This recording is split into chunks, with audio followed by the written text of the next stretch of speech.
Hi there, Premiere Guy here. Thanks for tuning in. In this video, I am going to show you how to create a sequence in multiple ways. Before I go any further, you may be thinking, what is a sequence?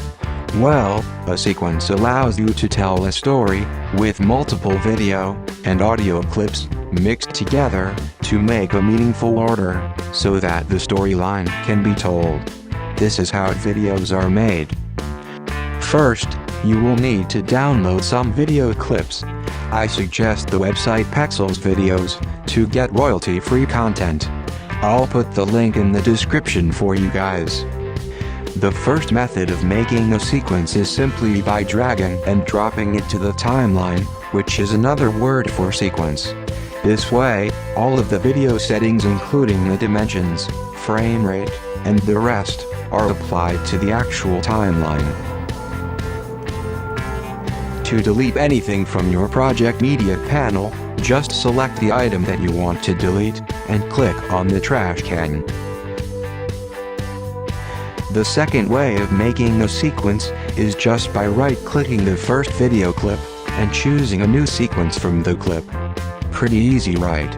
And again, the timeline settings have been set from the video clip. The third way of doing it is by dragging it to the new item icon. Yet again, the sequence settings have been set from the video clip.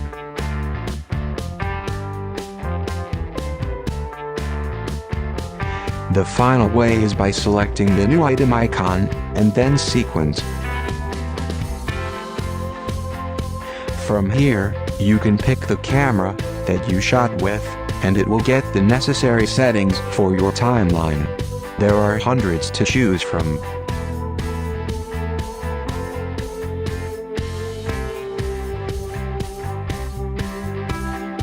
Sometimes, the video clip in this sequence can be a mismatch like this example.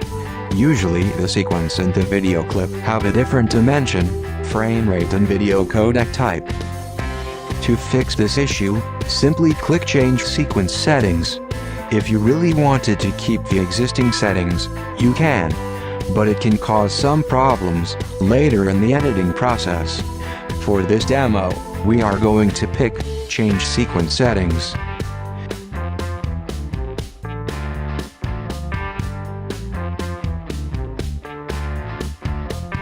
You can also zoom in and out in the timeline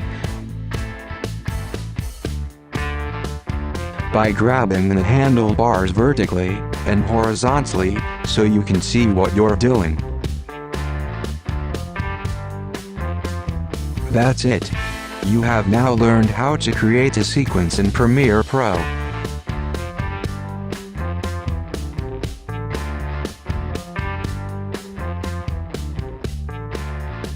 I'll catch you in the next one.